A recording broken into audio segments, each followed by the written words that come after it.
Hello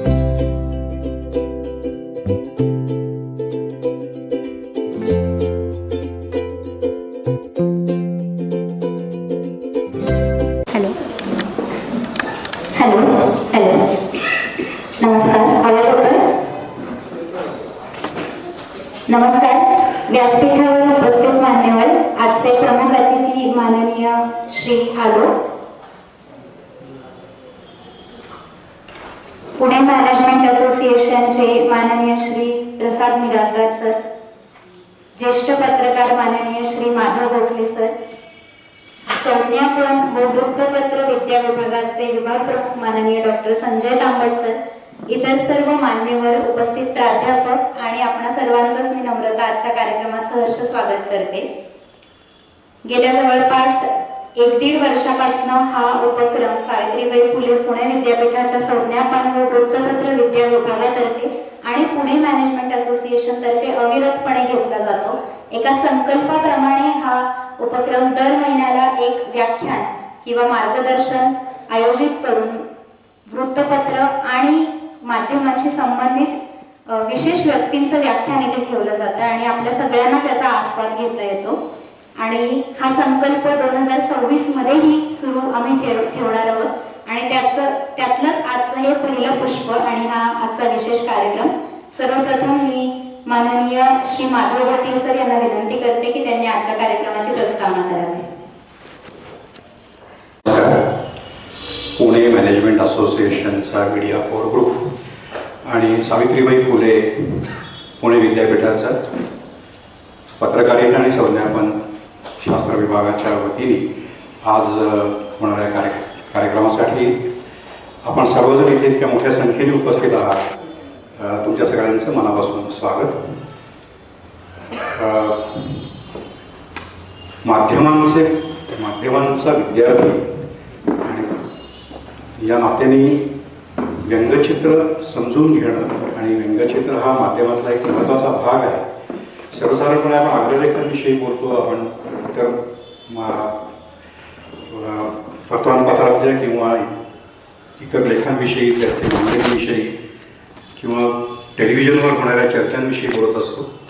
पण व्यंगचित्र हा इतकाच महत्त्वाचा भाग वृत्तपत्रीय माध्यमाचा हा कसा आहे हे समजून घेण्याचा हा एक मोठा एक चांगली संधी आपल्यासमोर या मुलाखतीच्या निमित्ताने येते आहे. भारतातल्या व्यंगचित्रांचा इतिहास, भारताच्या त्यात व्यंगचित्रकारांचा जी मांदियाळी आहे ती मांदियाळी आणि त्या मांदियाळीतले एक आजचा सगळ्यात तरुण आणि आश्वासक चेहरा म्हणजे आलोक. इथपर्यंतचा प्रवास आपण आलोकवर होणाऱ्या सगळ्या जो संवाद आहे या संवादामधनं समजून घेणार आहोत. मी फक्त एवढंच आलोकला बोलताना असं म्हणून मी प्रास्ताविक करताना फक्त भाव होऊन घेणार आहे की आलोकचा आणि माझा गेल्या 20 वर्षापेक्षा जास्तीचा संबंध आहे आणि केवळ माझ्या त्याच्याबरोबरच्या वावरामुळे त्याचं व्यंगचित्र सगळ्यात पहिल्यांदा बघणारी जी काही 4-5 माणसं असायची त्याच्यामध्ये मी एक होतो आणि त्यामुळे आलोकच्या व्यंगचित्र बघितल्यानंतर तुमच्याही नकळत तुमच्या चेहऱ्यावर कसं स्मित उमलतं आणि त्याच्या रेषेबरोबर त्याच्या त्याचे शब्द हे कसे तुमच्यावर जादू करतात हे मी खूप जवळून अनुभवलेलं आहे. त्यामुळे हा एक मोठा वेगळा प्रवास आज आपण या मुलाखतीमधनं समजावून घेणार आहोत. मी प्रसाद मिरासदारांकडे या पुढची सोयी सूत्र देतो. त्याआधी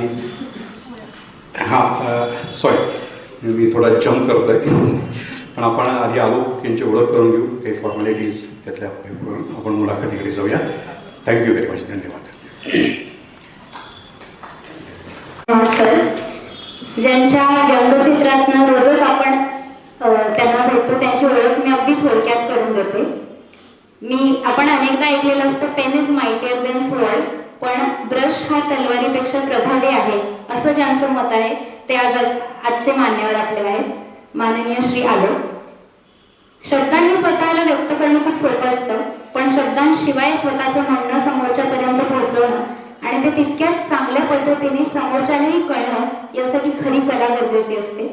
वयाच्या अवघ्या 15व्या वर्षी सरांचं व्यंगचित्राचं पहिलं पुस्तक प्रकाशित झालं आणि विशेष म्हणजे या पुस्तकाची प्रस्तावना R.K. लक्ष्मण, अमिताभ बच्चन आणि APJ अब्दुल कलाम अशा दिग्गजांनी लिहिली. आणि त्याचबरोबर सरांच्या अलौकिक कर्तृत्वाची मुहूर्तमेढ सुरू गेली. पुढे 16व्या वर्षी सर रोटरी क्लबच्या युथ एक्सचेंज प्रोग्राम अंतर्गत कॅनडाला गेले. कॅनडाच्या राजकारणावरही सरांनी व्यंगचित्र काढली आणि ती व्यंगचित्र पाहून कॅनडाचे पंतप्रधान होते, त्यांनी स्वतःहून सरांना पत्र लिहिलं आणि सरांचं कौतुक केलं. पुढे बँगलोर येथील कॉलेज ऑफ फाईन आर्ट्समध्ये त्यांनी व्हिज्युअल आर्ट्सचं शिक्षण घेतलं. त्याचबरोबर न्यू इंडियन एक्सप्रेस वृत्तपत्रासाठी कार्टुनिस्ट म्हणूनही सर कार्यरत होते. 2013, 2016 आणि 2018चा माया कामत एक्सलन्स इन पॉलिटिकल कार्टुनिंग हा पुरस्कारही सरांना प्राप्त झाला. पुणे, बँगलोर, कॅनडा आणि अशा अनेक ठिकाणी सरांच्या व्यंगचित्रांची प्रदर्शने झाली आहेत. त्यातल्या 2 प्रदर्शनांचं उद्घाटन त्यांचे गुरु आणि प्रख्यात व्यंगचित्रकार R.K. लक्ष्मण यांनी केलं आहे. मी मगाशी म्हटलं तसं सरांचं हे मत आहे की ब्रश हा तलवारीपेक्षा प्रभावी आहे, पण या ब्रशचा उपयोग जमेल तितक्या गुदगुल्या करण्यासाठी व्हावा. म्हणजेच काय की लोकांना विचारासाठी जास्तीत जास्त प्रोत्साहन देण्यासाठी व्हावा असं सरांचं मत आहे. 2011 पासून सर सकाळ मीडिया ग्रुपचे एडिटोरियल कार्टुनिस्ट म्हणूनही कार्यरत आहे आणि या सुंदर व्यंगचित्रकाराला आज आम्ही सगळेच ऐकण्यासाठी उत्सुक आहोत. पुढील सूत्र मी दोन्ही मान्यवरांकडे देते. धन्यवाद.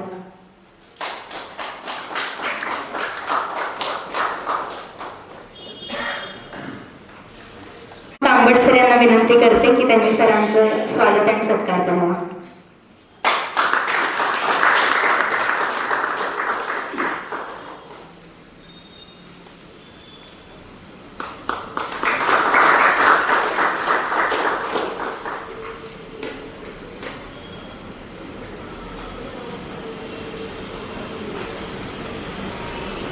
धन्यवाद सर.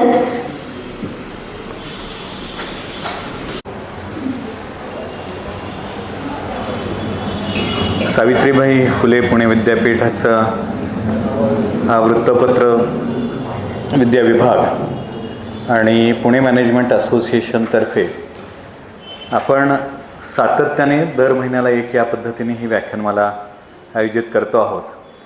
आणि फक्त वर्तमानपत्रच नव्हे, प्रिंट मीडियाच नव्हे, तर प्रिंट मीडिया आहे, इलेक्ट्रॉनिक मीडिया आहे, टेलिव्हिजन आहे, चित्रपट आहेत, एंटरटेनमेंटचे सगळे भाग आहेत आणि डिजिटल मीडिया, या सर्व मीडियांमधल्या वेगवेगळ्या व्यावसायिकांना इथे बोलवून आपण त्यांच्याशी गप्पा मारून त्यांच्याकडनं या क्षेत्रामध्ये त्यांनी काय केलं याचं अनुभवाचं देवाणघेवाण या कार्यक्रमामध्ये करतो.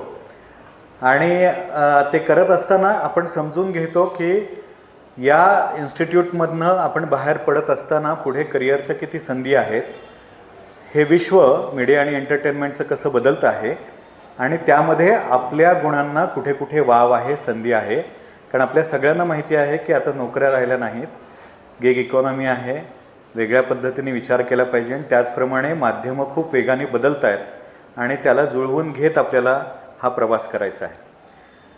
आणि हे करत असताना हा जो पुणे मॅनेजमेंट असोसिएशनचा मुख्य भाग आहे तो आहे त्याच्या तत्त्वज्ञानाप्रमाणे की गिव्हिंग बॅक टू सोसायटी. आपण जे काही अनुभव मिळवले गेल्या अनेक वर्षात करिअर करत असताना ते लोकांपर्यंत पोचवावेत, विशेषतः नव्या पिढीपर्यंत पोचवावेत की ज्यातून नव्या पिढीला फायदा होईल, हा उद्देश आहे. आणि या उद्देशातून आज आपण खूप मोठं एक जे अदरवाईज फार बोललं जात नाही, पाहिलं जातं अशा प्रकारचं जे क्षेत्र आहे त्यातले अनुभव समजून घेण्याकरता बोलवलेलं आहे आलोक यांना. आणि ते जग आहे ज्याला आपण नाव दिलं की व्यंगचित्रांचं अलौकिक विश्व. तर हे विश्व उलगडण्याकरता आलोकला आपण बोलवलेलं आहे. तर मला अगदी पहिला प्रश्न आहे की मगाशी ओळख ऐकताना की चित्रकार किंवा व्यंगचित्रकार असं ठरवून होता येतं का काय, केव्हा जाणीव झाली अशी की आपण चित्रकार आहोत आणि त्यातही व्यंगचित्रकार आहोत? नमस्कार. ठरवून होता येतं की नाही, माझा आवाज येतो सगळ्यांना? ठरवून होता येतं की नाही हे माहीत नाही मला, पण एकदा ठरवलं की त्या दिशेनेच जावं लागतं, नाहीतर होता येत नाही. आवाज कमी येतोय का? नाही, पण एकदा ठरवलं की त्याच मार्गाने पुढे जावं लागतं. म्हणजे तुम्ही जर त्याच्यामध्ये इतर काही गोष्टी करण्याचा प्रयत्न केला तर मला असं वाटतं की ते कलाकार होणं, कुठलीही कला असो, गायक असो, चित्रकार असो, व्यंगचित्रकार असो, तर त्याच्यामध्ये डिस्ट्रॅक्ट झालं की तुम्ही, मला नाही वाटत ते करू शकाल. त्याच्यामध्ये पूर्ण फोकस असल्याशिवाय त्या गोष्टी होत नाही. माझ्यासाठी म्हणजे मी मगाशी सांगत होतो की व्यंगचित्रकार बनण्यासाठी जे काही गुण लागतात त्यातला एकही गुण माझ्याकडे लहान असताना नव्हता. म्हणजे मी आता जसं तर मागे बघतो असं वळून 7-8 वर्षाचा जेव्हा मी होतो, तर मला आता जे काय असं वाटतं की व्यंगचित्रकार होण्यासाठी हे गुण तुमच्याकडे आवश्यक आहे, त्यातला एकही गुण माझ्याकडे त्यावेळेस नव्हता. कदाचित चित्र काढता येत असेल, पण मी कधी काढलीच नव्हती. एखाद्या गोष्टीचा ॲनलाईज करणं, ते तर म्हणजे माझा स्वभावाचा तो भागच नव्हता, ते काही करणं. आणि हसवणं हे तर म्हणजे सोडूनच द्या. म्हणजे माझा स्वभाव असा होता की मी असं कोणी घरामध्ये आलं भेटायला तर मी आत निघून जाईल, या पद्धतीचा माझा स्वभाव होता. सो जन्माला व्यंगचित्रकार येतो का ह्याचं पूर्वी आर.के. लक्ष्मणांनी उत्तर देऊन ठेवलं की हो, जन्मालाच आल्याशिवाय काही होत नाही. पण मी जेव्हा आता असं विचार करतो की मी जन्माला नव्हतो आलो व्यंगचित्रकार म्हणून, मी कदाचित काही परिस्थिती अशा होत गेल्या की मी शिकत गेलो आणि त्यातनं पुढे इव्हॉल्व होत गेलो कारण ते सगळं करत असताना माझ्या डोक्यात दुसरं काहीच नव्हतं. म्हणजे अगदी 1% पण विचार नव्हता की मी दुसरं काहीतरी करेन. बरं. अजिबातच. सो ते त्या प्रकारचं फोकस जेव्हा असतो ना, मग कदाचित मी कुठलंही दुसरं काही केलं असतं तर जमलं असतं. सो माहीत नाही मला की गाता नसतं आलं, कारण मग आवाजच नाही त्याचा. पण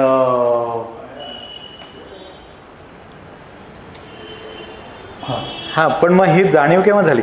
मग आता 7-8 वर्षापर्यंत माहितीच नव्हतं, कुठलाही गुण नव्हते, आणि 15व्या-16व्या वर्षी एकदम पुस्तक की ज्याच्यामध्ये आर.के. लक्ष्मण, अमिताभ बच्चन या सगळ्यांनी प्रस्तावना लिहिली, तर हा प्रवास, ही जाणीव आणि हे 10 वर्ष कशी, म्हणजे काय वेगळं काय घडलं का? ॲक्च्युली त्याच्यामध्ये माझ्या आईने मला माझ्या सगळं ते जे काय मी करायचो लहानपणी, तर संक्रांत आहे म्हणून मला असं जाणवतं की मी गच्चीवर जायचो आणि पतंग उडवायचो. नाशिक भागामध्ये पतंग हा प्रकार खूप होता त्या काळात, अजूनही आहे, पण त्या काळात जास्त होतं. आणि ते पतंग उडवण्यापेक्षा मग ते कटून आलेली पतंग चढण्यासाठी बिल्डिंगच्या टाकीवर चढ वगैरे काय काय उद्योग माझ्या आईने बघितले आणि तिला असं वाटलं की ह्याला कुठेतरी बसवून ठेवलं तर बरं होईल. मग नाशिकमध्ये ज्ञानेश सोनार नावाचे व्यंगचित्रकार मोठे, सो त्यांचा वर्कशॉप असायचा. तर त्या वर्कशॉपमध्ये आईने मला ॲडमिशन घेतली. ओके. आणि साधारण त्या पिरियडमध्ये मला एक अंदाज आला की मला म्हणण्यापेक्षा माझ्या आईवडिलांना अंदाज आला की मला चित्र काढता येतं. माझ्या वडिलांचं त्या काळात ते पुणे मुंबईला जाणं खूप असायचं. ते येताना माझ्यासाठी काही पुस्तकं घेऊन यायचे. मग त्या पुस्तकातनं वेगवेगळं काहीतरी बघायला मिळायचं, व्हिज्युअल ट्रीट असायची ती. सो ते असं वाटायचं की हे पण आपण काढून बघावं. मग पेपरमध्ये आलेले कार्टून्स काढून बघावे. मग आर.के. लक्ष्मण त्या काळातलं म्हणजे सगळीकडे दिसणारं कार्टून्सचं व्यंगचित्रकार म्हणजे आर.के. लक्ष्मण. सो त्यांचे कार्टून्स मी काढायला लागले. आणि तेच मी म्हणतो की कदाचित त्या पॉईंटला असं झालं असेल की मी दुसरीकडे बघणं सोडून दिलं. हा तो पॉईंट आहे. म्हणजे माझ्या वयाचा 8व्या किंवा 9व्या वर्षाचा पॉईंट असेल की मी दुसरीकडे बघणं सोडून दिलं. आणि मी किमान 2, 3, 4, 5, 6, 10, 12, 20 एवढे चित्र मी रोज कॉपी करायचो. बरं. आणि ती कॉपी अशी करायचो की आर.के. लक्ष्मणांचं कॉपी केलं की खालती त्यांची जी सही असायची ना, ती पण कॉपी करायचो आर.के. लक्ष्मण, प्रत्येक चित्रावर त्यांची सही. आणि पुढे कधी आर.के. लक्ष्मण नाशिकला आले, त्यांना ती सगळी चित्र दाखवली. त्यांचा सल्ला असा होता की कॉपी करणं बंद कर, कॉपी करणं म्हणजे दुसऱ्याच्या उष्ट्या थाळीतनं खाल्ल्यासारखं आहे. तर त्या वयात काही कळत नाहीत ना अशा गोष्टी. 12-13 वय होतं माझं. बरं. पण एवढं मात्र कळालं की ज्यांनी सांगितलं आहे ना तो माणूस हुशार आहे, एवढं कळण्यामध्ये अक्कल होती त्यावेळेस की याचं ऐकलं पाहिजे. आणि ते फॉलो केलं त्यांनी सांगितलेलं. पण त्याच्या पुढे जे काही 2-3 वर्षात घडलं तो एक पहिलं पाऊल म्हणतो ना आपण, की साधारण बिल्डिंग बांधताना आपण जसं फाउंडेशन तयार करतो ते फाउंडेशन पुढच्या 2-3 वर्षांमध्ये झालं. आणि ते प्रयत्नाला एक बिगिनर्स लक असतं तुमच्या बाजूने. कुठली गोष्ट तुम्ही करायला गेले तर एक बिगिनर्स लक. शेअर मार्केटमध्ये पण काही विकत घेतलं तर पहिलं एकदम वरती जातं ते. तसं मला अमिताभ बच्चन, आर के लक्ष्मण आणि इतर काही लोकांच्या कलाम ते तर त्यावेळेस राष्ट्रपती होते. आणि त्यांनी जी प्रस्तावना मला पाठवली होती त्याच्यामध्ये नुसतंच असं कोणतरी टाईप केले, त्यांनी सही केली असं नव्हतं. त्या पत्रात त्यांनी करेक्शन केलं होतं हाताने, म्हणजे त्यांनी ते वाचून व्यवस्थित पाठवलं होतं. सो ते बिगिनर्स लक माझ्या बाजूने होतं. आणि तुमचं जर प्रश्नाचं उत्तर काय त्याच्यात असेल की कसं काय झालं, तर ते बिगिनर्स लकच होतं किंवा त्याच्यामध्ये टॅलेंट हा पार्ट थोडं कमी नाही. खूप महत्त्वाचं असं आहे की या वयात घडत असताना आपल्यातले कलागुण ओळखून कुणीतरी प्रस्तावनासाठी म्हणून पत्र पाठवली असतील, आईवडिलांनी प्रोत्साहन दिलं असेल, तर हा खूप महत्त्वाचा मुद्दा आहे की पालकांना ते गुण कळणं आणि त्यांनी प्रोत्साहन देणं. अदरवाईज 15 वर्षी ह्या गोष्टी घडत नाहीत. तर तसं पालकांचा काय रोल आहे? आई आहे नाही, माझं मेजर पार्ट वडिलांचा होता. म्हणजे आईने सुरुवात करून दिली, त्याच्यानंतर घरामध्ये थोडं थोडं असं वाटायला लागलं की हा हेच करेल बहुतेक फुल टाईम, तर ह्याला थांबवा नाही तर बरबाद व्हायचं पोरगं. तर मला हळूहळू घरच्यांनी थांबवायचा प्रयत्न केला, पण माझ्या वडिलांनी ते घरातलं ड्रायव्हिंग फोर्स असल्यामुळे त्यांना सगळ्यांना पूर्ण थांबवून मी जे करतोय. म्हणजे एक मोठं उदाहरण त्याच्यात, म्हणजे 10वीची बोर्डाची परीक्षा चालू असताना माझा पेपर होता, कुठला पेपर मला माहीत नाही, पण आदल्या दिवशी त्यांना कुठली तरी एक बातमी दिसली, त्याच्यावर त्यांना कार्टून पाहिजे होते. मला म्हटलं हे अभ्यास करणं बंद कर, हे कार्टून मला काढून द्या. म्हटलं माझं उद्या बोर्डाचा पेपर आहे. पण ते महत्त्व त्या पिरियडपासून मला असं डोक्यामध्ये बिंबवलं गेलं की हे ते सेकंडरी आहे, हे पहिली गोष्ट आहे. आणि कदाचित एवढा ड्रायव्हिंग फोर्स घरी असतो ना तेव्हा मग तुम्ही पुढे जात राहता. नाही, फारच सुरेख. मला खरं तर या क्षणी पालकांसाठी टाळ्या वाजवण्याची गरज आहे. कारण प्रत्येकात ड्राईव्ह फोर्स असतो, पण त्याला ओळखून ते प्रोत्साहन देणं, यातून असं घडलं जाऊ शकतं. आणि त्याच्या पुढे समाजाकडनं प्रोत्साहन मिळणं की रोटरी क्लबसारख्या यूथ यांनी तुला अमेरिकेला पाठवलं शिकायला, कॅनडाला पाठवलं, तर हे आणखीन त्याच्या पुढचं वैशिष्ट्य आहे. तर हा काय प्रकार आहे? म्हणजे यूथ एक्सचेंज प्रोग्राम काय आणि असं प्रोत्साहन कसं मिळतं? म्हणजे कुणाला जर जायचं असेल अशा पद्धतीने या गोष्टी सगळे अप्लाय करू शकतात. म्हणजे तुमच्या शाळेमध्ये 10वीमध्ये तुम्ही असताना रोटरी क्लब एक फॉर्म पाठवतो. तो फॉर्म जर तुम्ही फिलअप केला तर त्याच्या पुढे 3-4 राऊंडचे इंटरव्ह्यूज होतात आणि मग तुमचं सिलेक्शन होतं. तर त्यांना असं वाटलं की हा मुलगा तिथे जाऊन शिकू शकेल, म्हणजे स्पार्क नाही बघत ते, हा शिकू शकेल का तिथे जाऊन काही, कारण ते शिकण्याचं एक आहे. आणि ते म्हणजे कल्चरल एक्सचेंज आहे. मी तिथे ते लोक कसे राहतात, ते कसे जगतात, हे मेजर त्यांचा हेतू हा आहे की तुम्ही बघा जगात काय चाललं आहे, की हे जग एक मोठं एक परिवार आहे, सगळ्यांची राहण्याच्या पद्धती वेगळ्या आहेत. तर त्यांचा हेतू हा आहे की तुम्ही तिथे जा, तिथला कोणतरी येऊन तुमच्या घरात राहील, म्हणजे तुमचं फॅमिली पण शिकत जाते. तुमच्या घरात कुठल्या तरी देशातला एक मुलगा येऊन तुमच्या घरी थांबतो. त्याला रोटरीचं यूथ एक्सचेंज प्रोग्राम म्हणतात. सो तो वर्षभर मी तिकडे होतो. आणि तिथे असताना पण मग मला कार्टून काढायचो मी, तिथल्या शाळेच्या नोटीस बोर्डवर लावायचो. आणि हळूहळू त्यातले बरेच कलेक्शन झाल्यावर मी असं ठरवलं की याचं एक छान कलेक्शन करावं. ते तिथल्या फॅमिलीला असं वाटलं की याला सरप्राईज द्यावं, म्हणून ते मला संसदेत घेऊन गेले कॅनडाच्या. आणि तिथे पुढे काय होणार आहे मला माहीत नव्हतं. त्यांनी तिथल्या पंतप्रधानबरोबर माझी अपॉइंटमेंट फिक्स केली होती. त्यांनी माझं काम ऑलरेडी बघितलं होतं आणि 10 मिनिट माझ्याशी पंतप्रधान गप्पा मारत होता की हे तू चित्र केलं आहे, हे छान आहे. म्हणजे त्याच्यातलं मला आज अगदी एम्बॅरेस वाटतं की मी एक चित्र संसदेवर केलं होतं कॅनडाच्या. हे सगळे माकडं बसलीत. बरं. आणि ते माकडं डेस्कवर कुठले, त्यांचं पण संसद तशीच वाटली मला. आम्ही लहान आवडलं. होतो काहीतरी काढायचं म्हणून मी सगळ्यांना माकडं काढले. तर तो पंतप्रधान म्हटलं हे सगळ्यात छान चित्र हे होते की हे सगळे माकडे आहेत. सो त्याने ते एक छान प्रस्ताव पण दिली त्या माझ्या सगळ्या चित्रांना. पण कोण हा होतं परत त्यावेळेला मी- पंतप्रधान कोण होतं? Paul Martin. बरं, अरे इंटरेस्टिंग. पण ते पण मी परत म्हणतो की ही बिगिनर्स लक होतं. त्याचं टॅलेंट हा भाग खूप कमी आहे की तुम्ही एखादी गोष्ट करायची ठरवली ना की सगळ्या गोष्टी तुम्हाला सपोर्ट करत जातात. ह्या सगळ्या त्या गोष्टी होत्या. कुठे तुम्ही तिथे पहिला दणका बसेल ना तुम्हाला, तिथे ते तुम्ही कसं रिॲक्ट होता याच्यावर ठरतं की तुम्ही पुढे जाणार आहात की तिथेच थांबणार आहात. पण मग असे काही प्रसंग आले, आता हे इथपर्यंत बिगिनर्स लक हो. होतं किंवा काही हे होतं, पण ज्याला काही निराशेचं प्रसंग किंवा असं काही आलं की ज्याच्यामुळे परत उत्स्फूर्तपणे आपण हेच करावं असं ठरलं, असं काही प्रसंग आला? मी बँगलोरला शिकत असताना इंडियन एक्सप्रेस पेपरसाठी फ्रीलान्स कार्टून्स करायचो. कॉलेज सुटलं 3:30 वाजता की मी एक्सप्रेसच्या ऑफिसमध्ये जायचो आणि त्यांच्यासाठी 2 तास काम करायचो.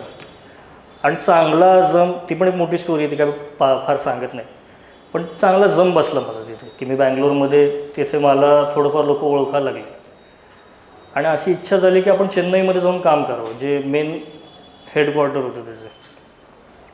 तर मी तिथले संपादकांची ओळख केली. त्यांना पण काही 2-3 चित्र माझी आवडली. ते त्यांनी मोठी संपादकीय पानावर मोठी छापली इंडियन एक्सप्रेसच्या, जी माझ्यासाठी खूप मोठी गोष्ट होती. आणि ती चित्र काही काळ ती छापत राहिली. एका पॉईंटला त्यांना कळलं की अजून याच्याकडे नाही आहे ते की जे गरजेचं असतं. आणि त्यांचा हा अभ्यास मला माहीत नव्हता की त्यांना असं माझ्याबद्दल वाटायला लागलं की माझ्याकडे ती अजून मॅच्युरिटी नाही आहे एका कार्टुनिस्टची.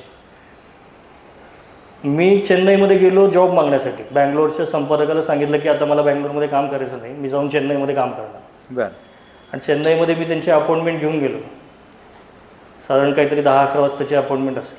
आणि मी एक्सप्रेसच्या ऑफिसमध्ये बसलो तर माझी अपॉइंटमेंट असूनसुद्धा ते मला भेटायला येत नव्हते. कदाचित मीटिंग वगैरे असेल असं मला वाटलं. पण शेवटी 1-1.5 तासाने त्यांनी मला बोलवलं. म्हटले हां काय आहे तुझं?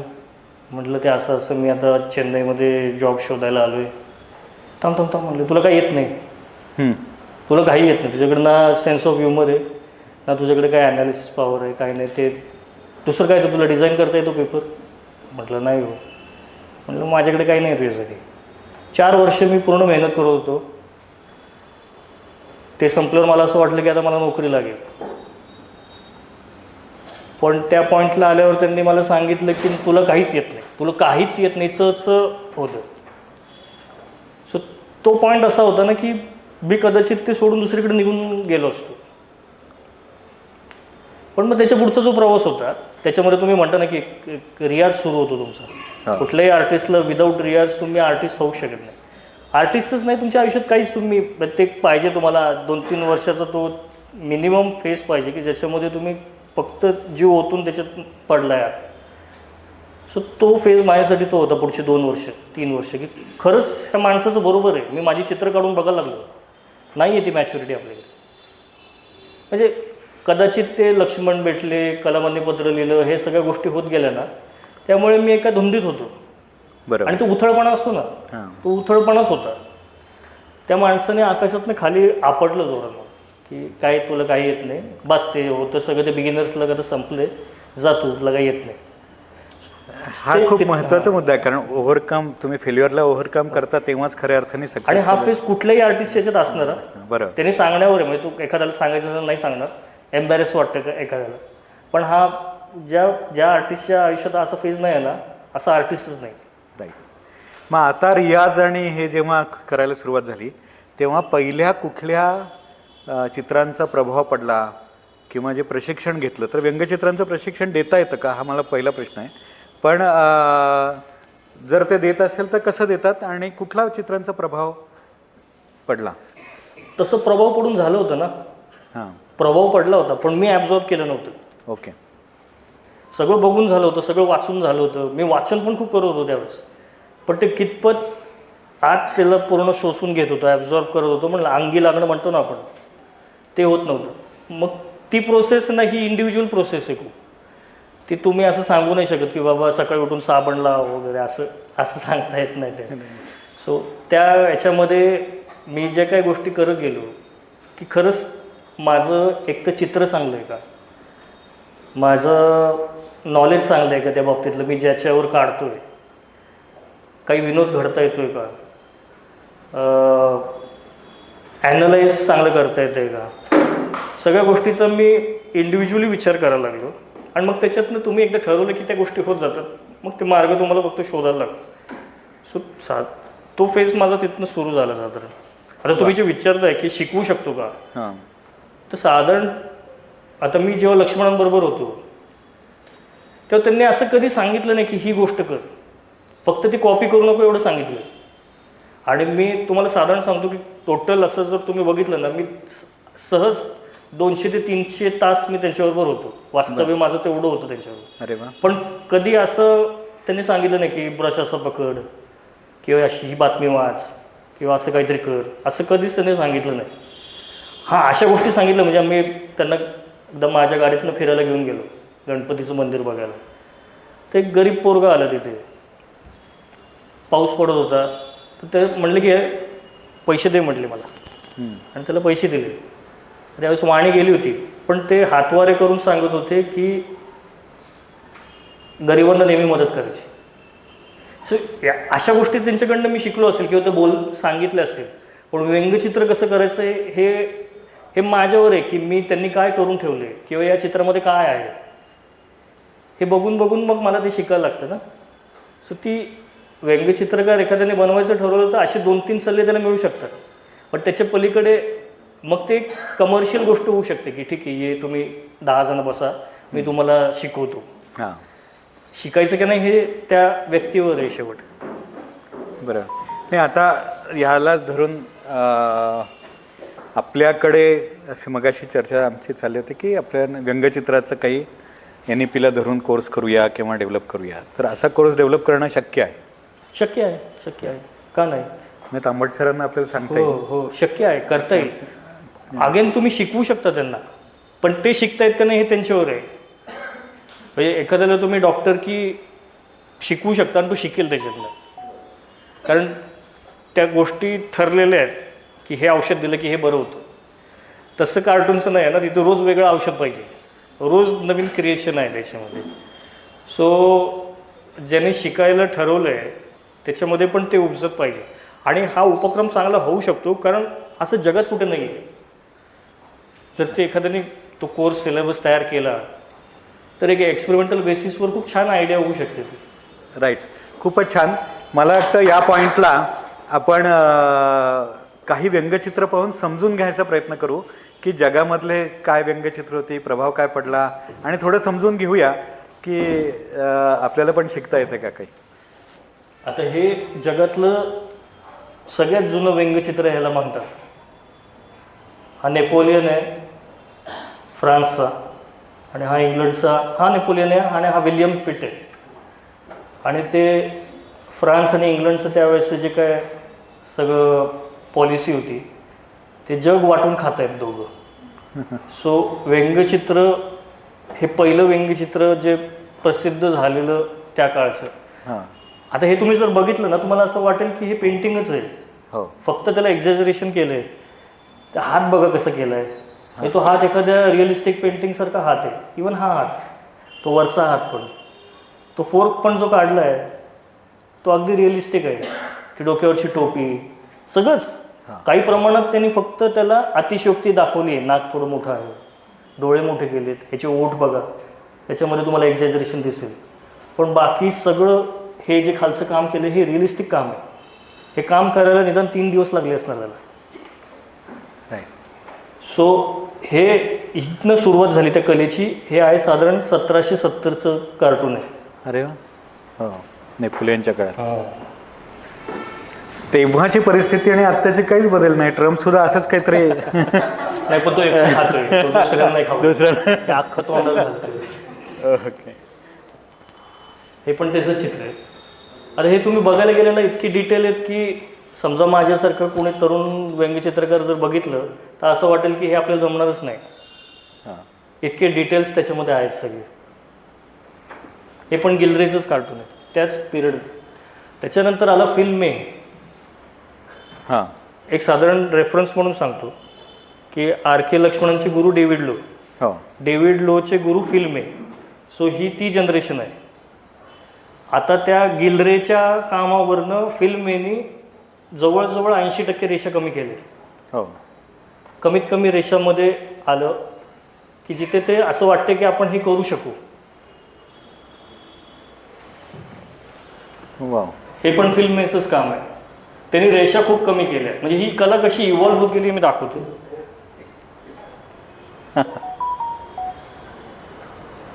त्याच्यानंतर आले डेव्हिड लो. हो. आणि त्यांनी आणखीन त्या रेषा कमी केल्या. म्हणजे आता हे चित्र थोडंसं डिटेल असल्यामुळे फार सुरेख सगळी माणसं. हिटलर चाललाय आणि एक एक राष्ट्र आहे मला वाटतं. एक एक पादाक्रांत करत चाललेले देश आहेत सगळे. आणि खाली लिहिले spineless leaders of democracy. Right. सगळे झोपलेत त्याच्यासमोर आणि तो हवं ते करत चाललाय. बरं. डेव्हिड लोम हा हिटलरच्या विरोधी किंवा एकूण हुकुमशाहीच्या विरोधी अतिशय सुंदर व्यंग्यचित्र काढणारा आणि असं म्हणून फेमस आहे. त्याची काही चित्र तर अगदी डोक्यात बसतात. म्हणजे असे तो विशेषतः हातामध्ये सगळे हुकुमशाही इकॉनॉमी सगळ्या हुकुमशहांना कशी नाचवते ते आजही ते अगदी. म्हणजे एक काळ असा होता की हिटलरने चेंबरलेनला पत्र लिहिलं होतं हां की तुमचा जो विरोधी पक्ष नेता आहे विन्स्टन चर्चिल आणि तुमचा जो कार्टुनिस्ट आहे डेव्हिड लो, जर मी युद्ध केलं तर या दोघांमुळे करेल. त्यांना ताबडतोब त्यांचं तोंड बंद करायला लावा, नाहीतर मी तुमच्यावर युद्ध सुरू करून देतो. अच्छा. हे जेव्हा डेव्हिड लोला कळालं तेव्हा डेव्हिड लोचं साधारण ॲनालिसिस असं होतं की त्याला कारण पाहिजे युद्ध करण्याचं. मी फक्त कारण आहे, पण तुम्हाला असं वाटत असेल की मी व्यंगचित्र काढणं थांबवण्याने हे युद्ध थांबणार आहे, तर मी उद्यापासून त्याच्यावर चित्र काढणं बंद करतो. ती चित्र काढणं तरी बंद केलं आणि 20व्या दिवशी हिटलरने युद्ध सुरू केलं. आणि ते व्यंगचित्र असं होतं की ज्याच्यातनं कळेल की मी फक्त एक त्याला कारण होतं, त्याला युद्ध करायचं होतं. सो तो हा डेव्हिड लो. आणि त्यांनी काढलेली ही चित्र सगळे त्या काळातले स्पाइनलेस लीडर्स ऑफ डेमोक्रेसी त्यांनी खाली दाखवले. हे खूप छान चित्र काढले. 1945 साली दंगल झाली होती कलकत्तामध्ये आणि गांधींनी उपोषण सुरू केलं होतं. त्या पुस्तकावर नीट दिसत नाही पण लिहिलं आहे बेनिफिट्स ऑफ फास्टिंग आणि त्या भागावर लिहिलं आहे कम्युनल फेरोसिटी. हां. त्या कम्युनल फेरोसिटीला उपोषणाचं महत्त्व गांधी समजून सांगतायत. सगळ्या चित्राचं महत्त्व त्या जे वाघाचं जे एक्सप्रेशन्स आहेत. हो. हे काय सांगते मला. The saint and the tiger असं त्या शीर्षक आहे त्याचं, गांधीजी आणि कम्युनल फेरोसिटी. आता ह्याच्यामध्ये व्यंगचित्र पण कसं असतं की नुसतंच काहीतरी मोठं केलं आहे, नाक मोठं केलं आहे किंवा डोळे छोटे केले तर त्याच्यात मजा नाही. याच्यामध्ये गांधीजींचं जर तुम्ही बघितलं ना तर ती संपूर्ण पर्सनॅलिटी त्या चेहऱ्यामध्ये आली. हां. तो स्वभाव आला त्याच्यात. ते समजून सांगण्याची वृत्ती, बाबा तू किती पण हिंस्त्र असेल पण मी तुला समजून सांगेल, ते सगळं चेहरा आला त्याच्यात. वा. हे जे छोटे छोटे बारकावे आहेत ना, इथेच जर वेगळा हसताना चेहरा दाखवला असताना तर ती मजा नसते आली त्याच्यात. अगदी कळकळीने समजून सांगतात बघा. हे छोटे छोटे बारकावे असतात ना, ते त्याच्यातनं ते चित्र इव्हॉल्व्ह होत जातं. राईट. हे आर के लक्ष्मणांचं चित्र आहे. आता हे डेव्हिड लोच्या पुढे गेलेली स्टाईल आहे. म्हणजे याच्यामध्ये जो पोट काढण्यासाठी लाईन वापरली ती एकच लाईन आहे बघा. हां. एका लाईनमध्ये पोट काढले. म्हणजे इतकं सिम्प्लिफाय झाली ती आर्ट. म्हणजे ते तुम्ही पहिलं चित्र बघा आणि त्याला हे कम्पेअर करा. ते पहिल्या चित्रात हे पोट काढण्यासाठी किमान 200 लाईन्स वापरले असतील, याच्यामध्ये एका लाईनमध्ये केले. तर जसं ते माणसाचं एव्होल्युशन होत गेलं तसं या आर्टचं पण एव्होल्युशन होत गेलेलं आहे. आता याच्यामधले प्रत्येकाचे चेहरे पण तुम्ही बघितले, ते सगळे ते बाईसमोर सरेंडर झालेले आहेत. हो. ते एक आणि सगळे आंध्राचे चेहरे आहेत. हो. कारण hunt is on for Andhra CM असं. हो. आणि हे जे म्हणते ना की you there you are the CM, तो दिसत पण नाही कोण आहे. हा बघतोय आतमध्ये, म्हणजे कोणालाच माहित नाही तो कोण आहे. 1982 साली काढलेलं हे चित्र आहे. वा. हां. आपल्याकडे बाबासाहेब भोसले असे झाले होते ना सेम. आता प्रत्येकाचं एक कॉमन मॅन टाईप कॅरेक्टर असतं. ते डेव्हिड लोचं कर्नल ब्लिम्प नावाचं कॅरेक्टर होतं. Colonel Blimp. आणि तो शब्द आता तुम्ही डिक्शनरीमध्ये आहे म्हणजे ते एवढं गाजलं होतं की ब्लिम्प हा शब्द डिक्शनरीमध्ये गेलाय. त्याचं थोडक्यात बॅकग्राऊंड मी तुम्हाला सांगतो की दुसरं महायुद्ध चालू होतं आणि त्याच्यात लोक वेड्यासारखे रिॲक्ट करत होते. युद्धात कसे करतात, तू देशभक्त आहेस, तू देशद्रोही आहेस, असं जजमेंट सुरू असतात.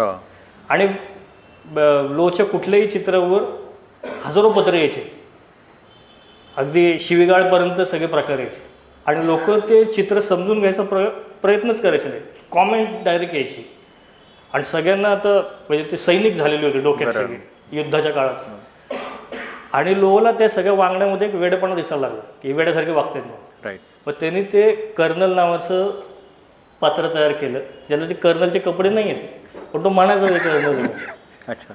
आता ही मिशी वगैरे तुम्ही बघितली तर तुम्हाला असं जाणवेल की ह्याला वरनं थोडेसे असे केस काढले तर कॉमन मॅन पण तयार होऊ शकेल बघा. साधारण म्हणजे लक्ष्मणांचे गुरुच होते डेव्हिड लो, पण या ह्याच्यात फक्त वरचे जर केस काढले तर कॉमन मॅन सारखा चेहरा वाटायला लागला. आणि हे त्या काळाला सूट होईल असं कॅरेक्टर होतं. हे वाटेल ते बडबड करायचं. अच्छा. अगदी ते प्रत्येक वाक्यात विरोधाभास असायचा त्याचा. हे त्या काळाला सूट होत होतं. लक्ष्मणांचा काळ असा होता की तो कॉमन मॅन शांत होता, तो बघत चालला होता काय काय चाललंय. त्याच्याकडे बोलण्याचं साधन नव्हतं, प्लॅटफॉर्म नव्हता, त्यामुळे तो शांत होता नेहमी. म्हणून ते गाजलं कारण त्या काळाला ते अनुरूप होतं. हे त्या काळाला होतं. तर आज मला बरेच लोक विचारतात की तुझं असं कॅरेक्टर का नाही, तर ते मला अजून ते सापडत नाही की काय काय पकडावं. कारण नुसतंच न बोलून शांत फिरणारं म्हणजे ते परत कॉमन मॅनसारखंच केलं तुम्ही.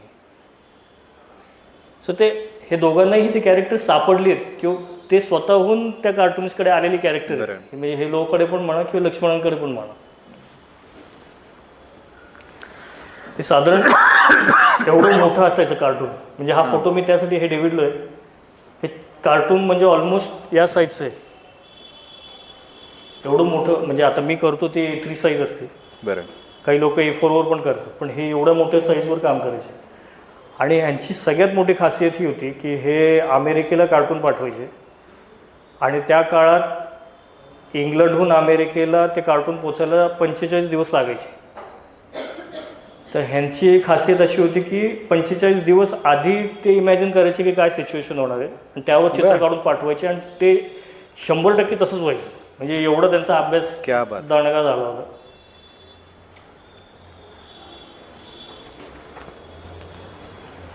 आता हा किस्सा नेहमी बोलला जातो याबद्दल. याच्यातले 2 गोष्टी मी सांगायला म्हणजे ह्या इंटरेस्टिंग गोष्टी असतील, लोकांनाही आवडतील ऐकायला. एक पुस्तक आहे शंकरचं, Shankar's विकलीचे Shankar, Pioneer of Indian कार्टुनिंग. म्हणजे कार्टुनिंग हा प्रकार शंकरने फिरला. राईट. तर त्याचं 1948 साली जेव्हा शंकर्स विकली आलं तेव्हा त्याला एवढीच प्रस्तावना नेहरूने दिली होती की डोंट स्पेअर मी शंकर, मला ह्याच्यात बक्षू नकोस, माझ्यावर चित्र काढ. हा किस्सा लोक सांगतात पण त्याच्या पुढे नेहरूंच्या मुलीने जेव्हा इमर्जन्सी लावली तेव्हा शंकरने ते शंकर्स विकली बंद करून टाकलं. तिला खरमरीत पत्र लिहिलं की मला हे अजिबात मान्य नाही ही गोष्ट घडलेली, त्यामुळे मी माझं हे तुझ्या वडिलांनी त्या काळात जे काय माझं सगळे म्हणजे फॅनच होते ते शंकर्स विकलीचे, पण आज मी तेच मासिक बंद करून साप्ताहिक बंद करून टाकतोय. म्हणजे दोन्ही साईडने आहे. म्हणजे ह्याने सपोर्ट केला असेल पण तो सपोर्ट नाही मिळाला तर कशी रिॲक्शन येऊ शकते ही शंकरकडनं दिसली की त्यांनी ते एवढं 25 वर्ष चालवलेलं साप्ताहिक बंद करून टाकलं का, तर इमर्जन्सी लावली म्हणून. सो हे बोथ वेज असते. हे डेमोक्रेसीमध्ये ह्याच्यामध्ये हा किस्सा जास्त गाजतो. दुसरं असं आहे की 98 साली भारतीय जनता पक्षाचं सरकार आलं वाजपेयींचं. वाजपेयी आणि आडवाणी हे दोघं त्याच्यातले डिसिजन मेकर होते. सरकार आल्यावर वाजपेयींनी दिल्लीतल्या सगळ्या कार्टुनिस्टला त्यांच्या ऑफिशियल बंगलोमध्ये बोलवलं आडवाणींनी. जेवढे म्हणून दिल्लीतले मोठे व्यंगचित्रकार होते ते आडवाणींना भेटायला गेले आणि आडवाणी त्यांना म्हटले की मी तुम्हाला ह्याच्याकरता बोलवलो आहे की मी तुमचा कार्टून बघत बघत हा विरोधी पक्षाचा प्रवास पूर्ण केला आहे, तुम्ही माझ्याबरोबर होते सगळी आता तुम्ही माझ्या अगेन्स्ट असणार आहात, तर तुम्ही पण मला सजेशन द्या की काय केलं पाहिजे याच्या पुढे, माझ्याकडनं काय चुका टाळल्या पाहिजेत. एवढा मोठा दर्जा आडवाणींनी व्यंगचित्रकारांना दिला होता. क्या बात. म्हणजे हे विचार करण्यासारख्या गोष्टी आहेत या. ही एक लेवल आहे. आडवाणींची ती खासियत अशी होती की ते त्यांच्यावर टीका केलेले व्यंगचित्र फोन करून मागून घ्यायचे की मला हे खूप आवडलं आहे, तू मला सही करून पाठव. कुठेतरी आजच्या राजकारणाने या गोष्टी कळायला पाहिजेत. पण आवर्जून मला हे सांगावंसं वाटतं की आज पण आता ते एकंदरच सगळं ढासळल्यामुळे त्याही गोष्टी सगळ्या तुम्ही नाही म्हणजे हे करू शकत. पण ही परिस्थिती होती एकीकडे. ह्याला धरून आपण आत्ताचं थोडं वर्तमानात येऊ की आत्ता इतके हे सगळे वेगवेगळे टीका व्यंगचित्र आणि हे चालू असताना इथलं आजच्या राजकारण्यांचा काय अनुभव आला, चांगला पण आणि वाईट पण? म्हणजे कुणाला आवडलं किंवा कुणी टीका केली किंवा जसं पत्र यायची, हिटलरनी पत्र पाठवलं होतं तसं आपल्याकडच्या कुणी काही दबाव आणण्याचा प्रयत्न केला ॲक्च्युली या सगळ्या गोष्टी घडत असतात. तुम्ही त्यावर कसं रिॲक्ट होताय ना, त्यावर कळतं की आता एखाद्याने तुम्हाला नाही आवडलं चित्र, तरी फोन केला, तर दुसऱ्या दिवशी तुम्ही काय करताय ना ह्याच्यावर बऱ्याचशा गोष्टी अवलंबून असतात. दुसऱ्या दिवशी तुम्ही त्याच्या मनासारखं करताय का, तिथे ठरेल की तो परत फोन करणार आहे की नाही करणार आहे. आणि हल्ली कसं झालं की नेत्यांपेक्षा त्यांचे समर्थकच जास्त हे झाले. ते चहापेक्षा केटली गरम. तो नेता एक वेळ मान्य करेल की हो हा बाबा ही चूक केली, पण त्याचे समर्थक म्हणतात नाही शक्यच नाही चूक केली त्याने. म्हणून नेता म्हणेल की हो रे बाबा खरंच मी असं वागलो, तो समर्थक म्हणतो नाही नाही साहेब तुम्ही असे वागलेच नाहीत, तुम्ही चांगलेच वागले. सो ते इव्हॉल्व जनतेने पण व्हावं लागेल. ते राजकारणी होतील केव्हा होतील जेव्हा जनता तेवढी इव्हॉल्व होईल, केव्हा होईल जेव्हा हे रेफरन्सेस कळतील. आता हे रेफरन्सेस इथे बोलल्यावर कदाचित इथले जमलेले जे लोक आहेत ते पण त्या कलेकडे तसं बघायला लागतात ना. ते आपल्याकडे ती सांगण्याची कदाचित हा त्या कोर्सचा फायदा होऊ शकतो की या गोष्टी कळतील लोकांना, त्या मोठ्या प्रमाणात कळल्या पाहिजेत. हल्ली कसं होतं की एकंदरच इन्फॉर्मेशनचा दर्जा खालावला आहे. वाटेल ती इन्फॉर्मेशन येते ना तुम्हाला, तुम्ही ते कन्झ्युम करत जाता, ती फिल्टर होत नाही आहे कुठं. पण ओव्हरऑल सेन्स ऑफ ह्युमर कमी झालं असं वाटतं? नाही कमी नाही झालं. लोक हसतात ना, मीम्स असतात, रील्स असतात, किती हसतात ते. कंटिन्यू तर असं बोट चालू असतं, त्याच्यामुळे सगळं विनोदीच असतं ते. पण ते कधी की जोपर्यंत तुम्ही सेन्सिटिव्ह विषयावर बोलत नाही, फालतू विषयावर तुम्ही विनोद जेवढे करायचे करा, हसत बसू. सेन्सिटिव्ह विषयावर बोललं ना की मग नको, मग ते चिडायला होतं. पण पॉलिटिकल कार्टुनिस्ट म्हणून तर सेन्सिटिव्ह, मोस्ट सेन्सिटिव्ह विषयावर बोलावं लागत असेल. आता ते कदाचित लक्ष्मणांमुळे म्हणा की माझं एक रिॲक्ट करण्याची पद्धत अशी आहे की ते पंच करायला मला आवडत नाही. माझं फार तर फार असं गुदगुल्या करण्यासारखी स्टाईल.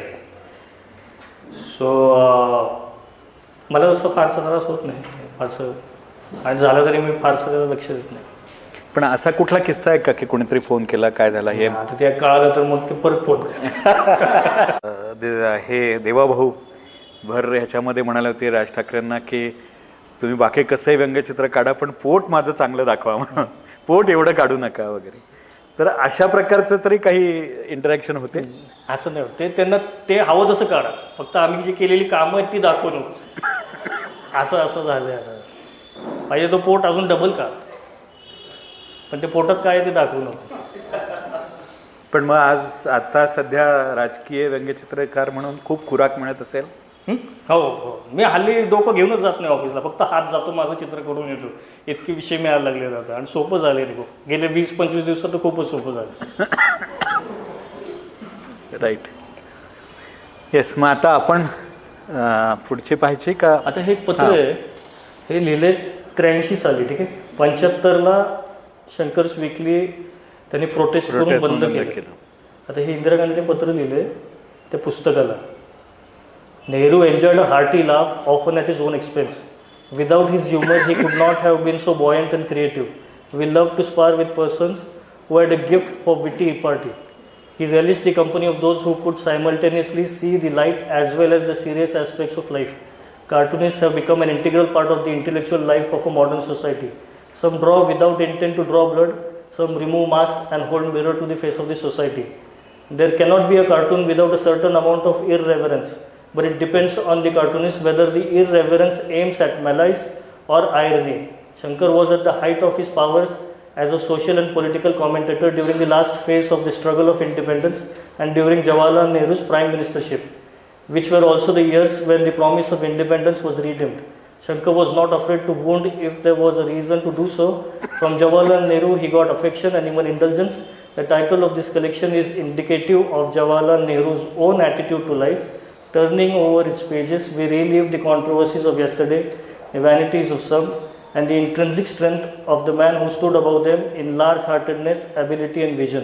हे पत्र लिहिले 83 साली, जेव्हा त्यांनी बंद केले, त्याचा आरोप तिच्यावर केलाय, जाहीरपणे केलाय, तरी तिने नंतर 8 वर्षांनी असं पत्र लिहिलंय. सो हे खास त्या रेफरन्स म्हणून मी दाखवायला.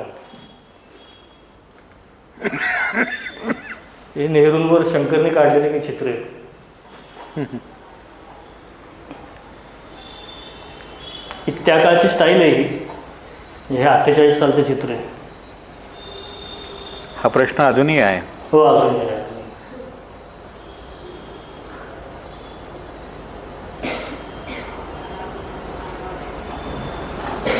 इथे पुस्तक.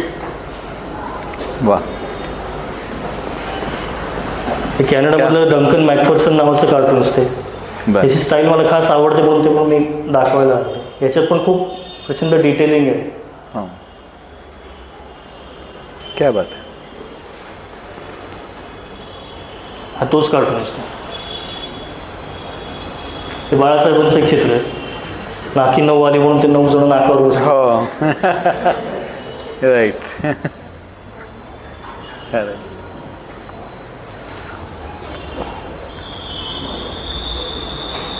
ही स्टाईल साधारण डेव्हिड लोची स्टाईल आहे. हा तो रेफरन्स की आडवाणींनी त्या कार्टूनिस्टला भेटल्याचा जो किस्सा आहे. आणि ते काय लिहिलं आहे की विरोधी पक्षात बराच काळ आपले विचार सेम होते. आपण दोघंही सरकारवर हल्ला करत होतो. त्यामुळे मी तुम्हाला बोलवलं की आता याच्या पुढे वाटचाल कशी असेल. म्हणजे तो किती इव्हॉल्व थॉट आहे तो. राईट. म्हणजे त्यांना माहिती आहे की आपली टीका होणार आहे, पण ते टीका करायला बोलवून घेतात आणि विचारतात की आता काय कसं झालं पुढचं काय. असं नाही सांगत आहे तर करू नको बाबा, तू माझा मित्र होता. हे इव्हॉल्व थिंकिंग आहे ना. एक मॉर्टिन नावाचा कार्टूनिस्ट आहे इंग्लंडचा. त्याचं हे काम आहे. आता सध्या मी बघणाऱ्या लोकांमधला हा कार्टूनिस्ट आहे. क्या बात आहे.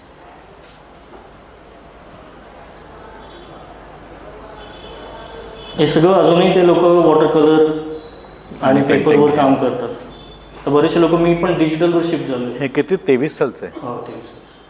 हे अगदी अलीकडची चित्र आहे.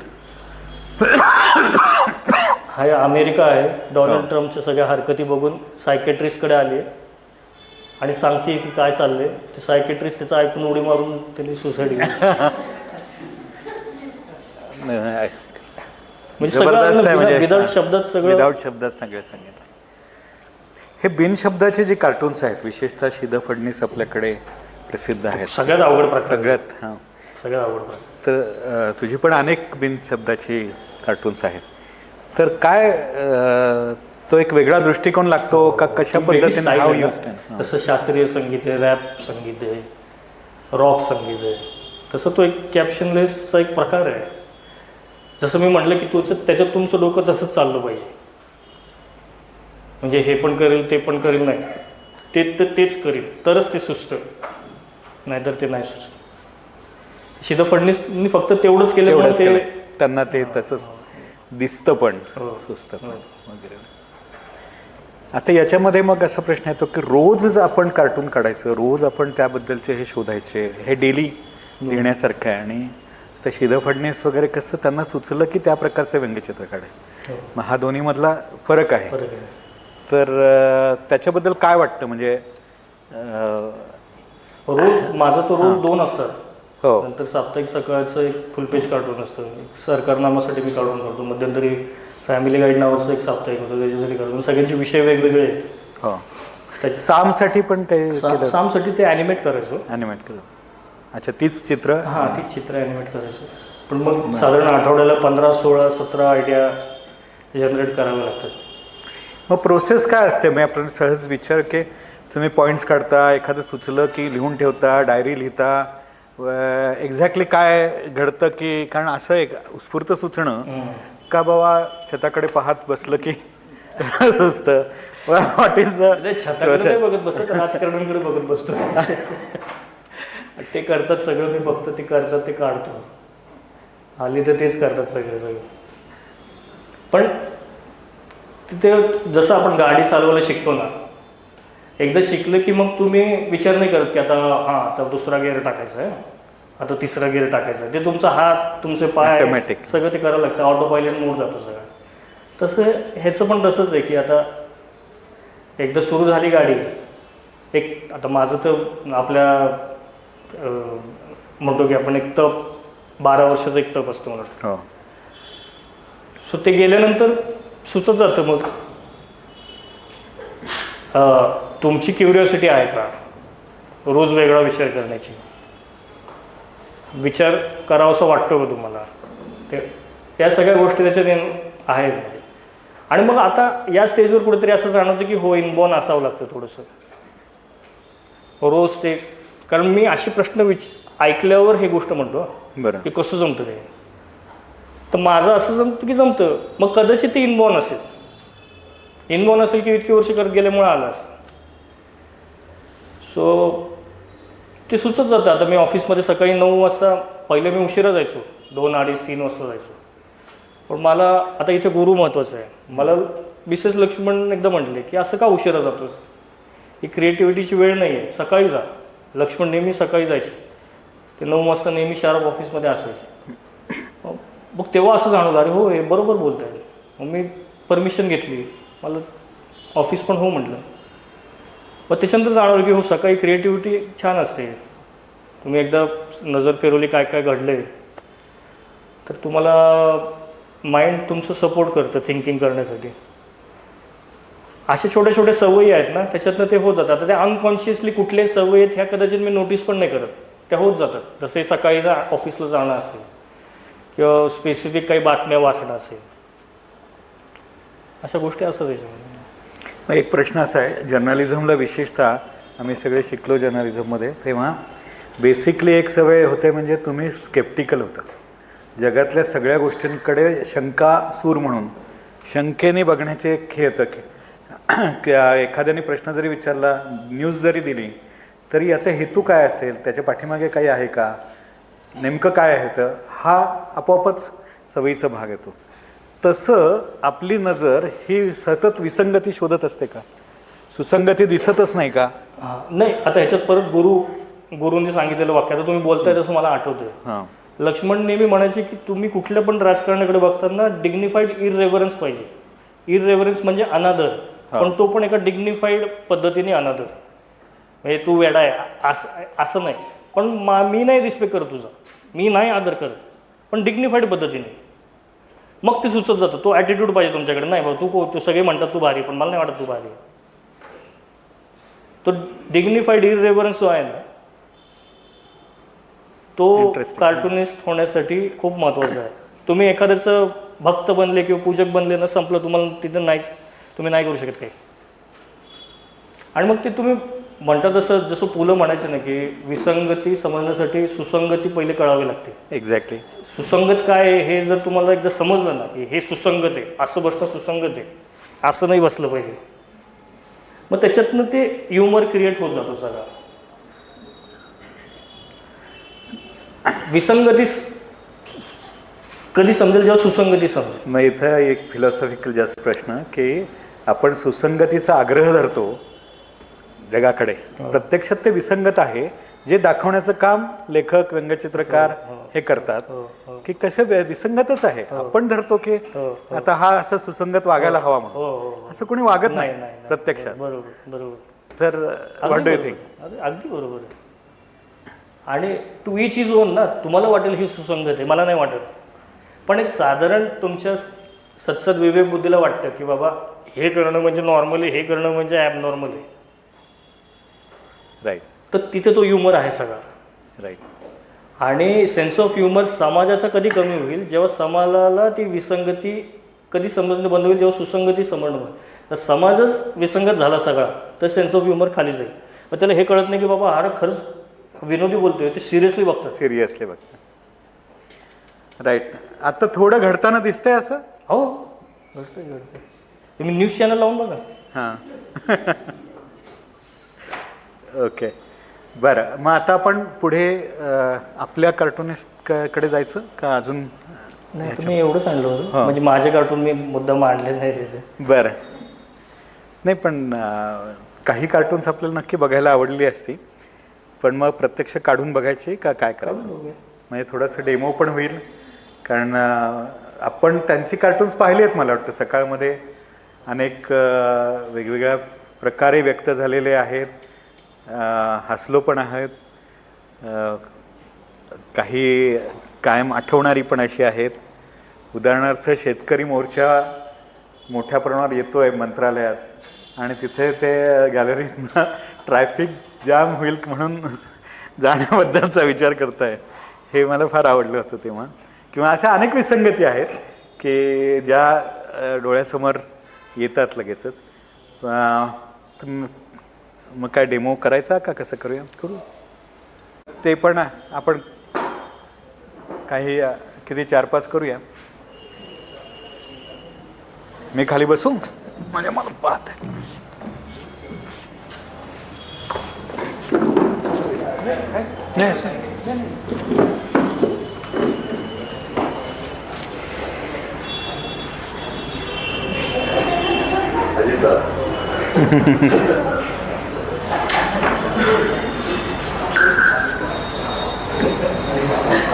कधी कधी पुढचं काढावंच लागत नाही.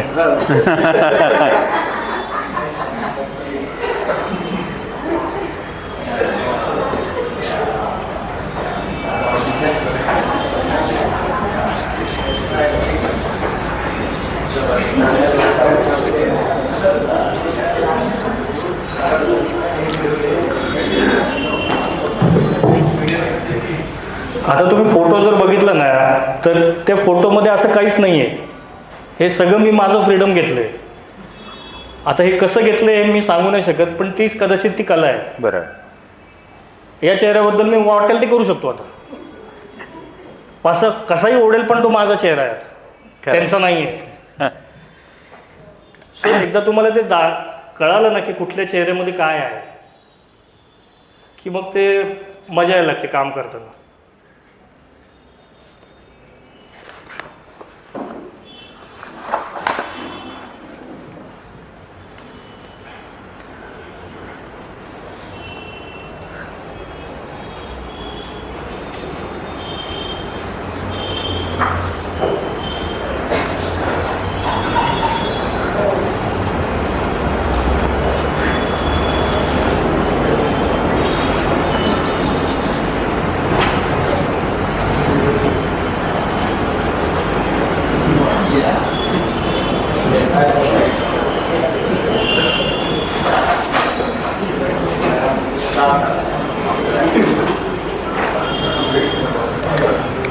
चेहऱ्यामधल्या सगळ्या गोष्टी असतात. हां.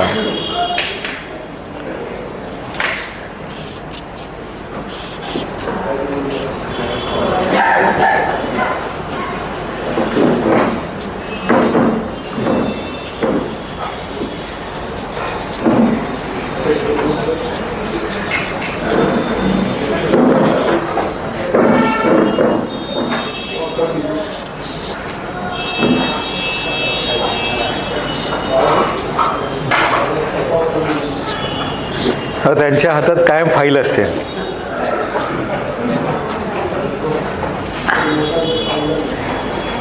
येस. वा.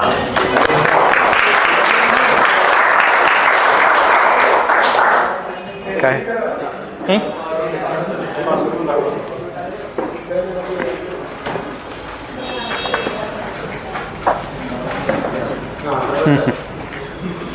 हे कोण आहे ते सांगावं लागत नाहीये.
हा चेहरा असा आहे की थोडासा अवघड आहे, कारण असे वेगळे फीचर्स काही नाही आहे. बरं.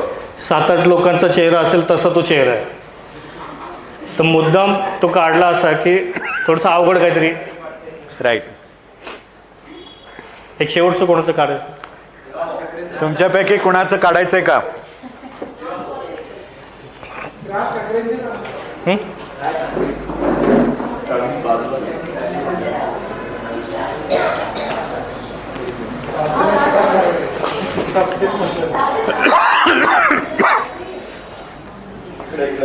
एक मिनिट.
वा.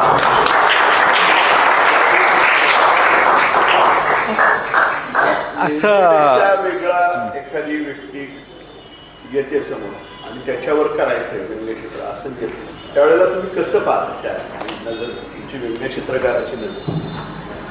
ॲक्च्युअली माझा सगळा जो रिलायन्स आहे ना तो पब्लिक परसेप्शनचा आहे.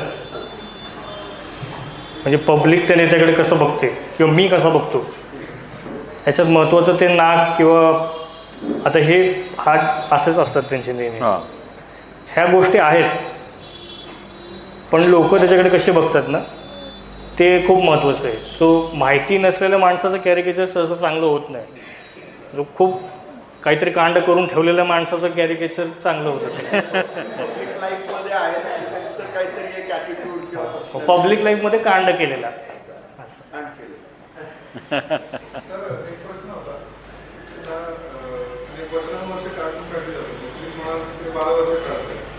या काळात असं होतं की एखादा नेता हे अनेक वर्ष तो पब्लिक समोर असतो आणि त्याच्यात फिजिकली पण चेंजेस होतात. जसं उदाहरण राज ठाकरेचे जसे आपण जर खूप तरुण वयापासून बघतो फिजिकली ते तेव्हापासून आतापर्यंत चेंज होत गेले आणि बऱ्याच वेळा असं होतं की राजकीय दृष्ट्या किंवा वैचारिक दृष्ट्या चेंज होत राहतात. त्यांची इमेज असते ते पण ते कसं नाही, हे खूप चांगला प्रश्न आहे हा, की एखाद्या नेत्याचा चेहरा जर तुम्हाला जमला तर तो मरोस तोपर्यंत तसंच काढायचं. म्हणजे जरा ते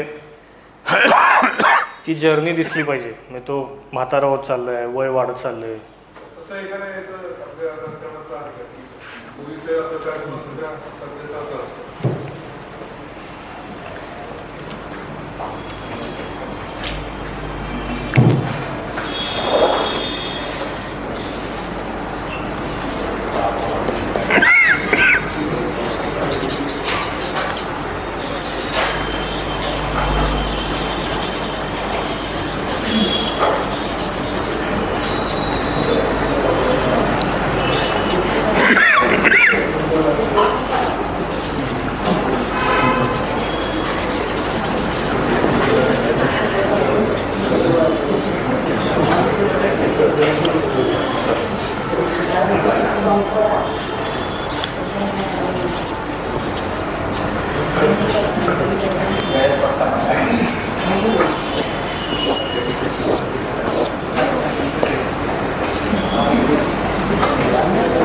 हा साधारण जुना चेहरा होता, तो जर तसाच ठेवला तर त्याच्यामध्ये मजा नाही. आता हा नवीन चेहरा कसा झालेला दाखव.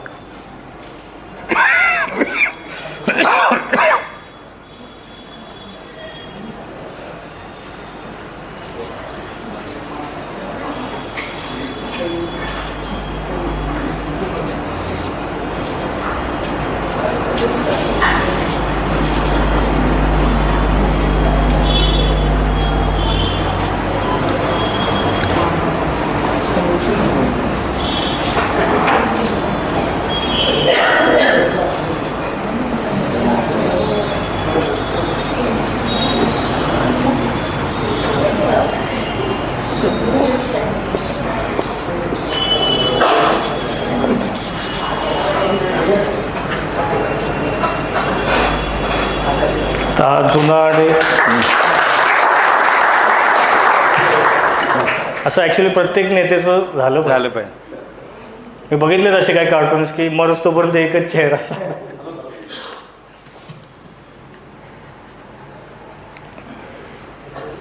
राज ठाकरेंचं उलट झालंय ना, आता चांगलीच तब्येत झाली आहे. हां ठीक. मला वाटतं आपण हे करूया, कोणाला जर काही प्रश्न विचारायचे असतील तर ह्या सगळं जर्नी पाहिल्यानंतर एकंदरीतच व्यंगचित्रांचं विश्व आपल्या डोळ्यासमोर त्यांनी उघडलं आहे आणि फक्त त्यांचीच चित्र नव्हे तर संपूर्ण जगामधल्या प्रभावाबद्दल बोलले आहेत. तर कुणाला काही प्रश्न विचारायचे असतील तर आपण 10 मिनिटं आहेत. हां चिकड्या चोपड्या किंवा फिल्मी चेहरे असं अपरांटले विरवण आहे, अशा लोकांचं कॅरिकेचरिंग किंवा कार्टूनिंग अवघड असतं. पण त्याच्यातही कळालं तुम्हाला त्याच्यातली टॅग. जसं लक्ष्मण नेहमी म्हणायचे की राजीव गांधी काढायला खूप अवघड होता कारण ते दिसायला खूप चांगलं होतं, तर त्यांना ते खालचा ओठ मिळाला, ते बाहेर काढला ओठ असा. सो एकदा जसं मी म्हटलं की एकदा चेहरा तुम्हाला मिळाला ना, मग त्याच्याबरोबर तुम्ही वाटेल ते करू शकता. पण नंतर एकदा राजीव गांधी लक्ष्मणला भेटले होते आणि ती म्हटली की अरे तू असं चित्र काढायला लागलं त्यामुळे मी तसा दिसायला लागलोय म्हणून. असं ॲक्च्युली घडले. आणि त्यावेळेस राजीव गांधींना अशी सवय होती प्रत्येक गोष्टीत I will look into the matter म्हणायचं. त्यांना कोणी सांगितलं की बाबा हे पाणी नाही, ते म्हणायचे I will look into the matter. काय हे नाही आहे, I will look into the matter. ते लक्ष्मणला जेव्हा ते असं म्हटले की अरे असं का करतोय, तर लक्ष्मण त्यांना म्हटले I will look into the matter.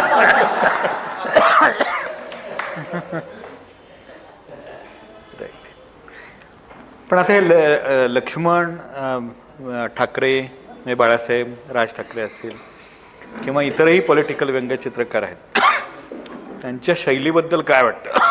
अरे ते पण स्वभाव, आता त्यांचा स्वभाव जसं भाषण आहे ना तसेच रेषा आहेत ते. त्यांच्या रेषांकडे बघून असं वाटतं की अगदी फाटकन संपवलं असेल सगळं, साठ साठ साठ साठ साठ काढून संपलं, गेले ते भाषण करायला निघून गेले असं वाटतं ते चित्रांकडे बघून.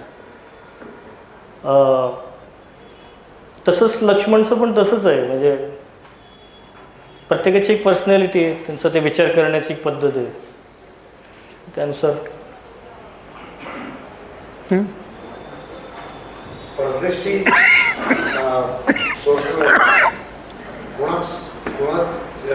कोण सगळ्यात जास्त आवडतं? मॅड, न्यूयॉर्क, पंच. हो नाही आता मी तसं बघत नाही, पण मी जसं ते मॉर्टिन मॉर्लंड हे जे आहे हे मेचं काम मी आवर्जून बघतो,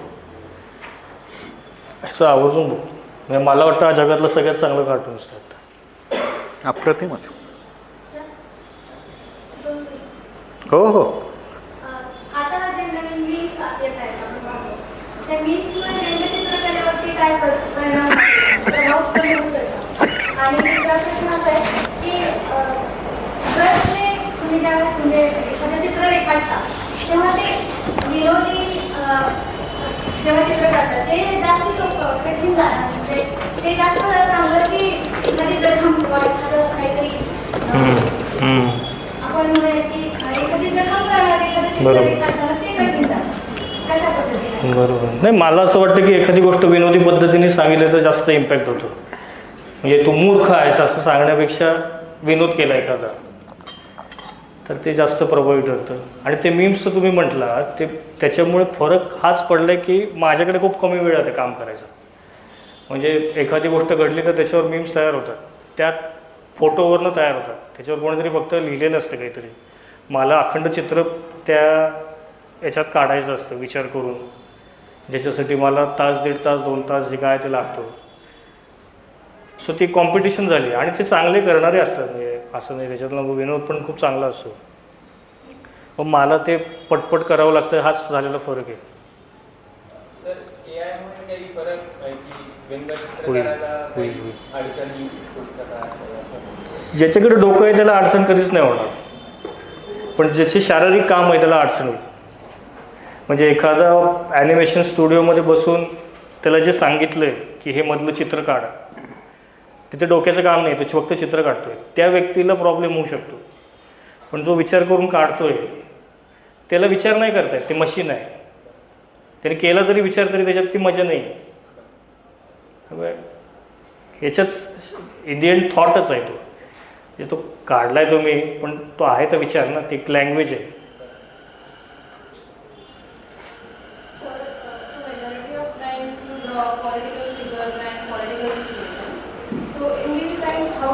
Balance between showing the truth and not drawing anything offensive or defamatory. I don't think you have to be offensive to say the truth, no? You can say in a polite manner as well.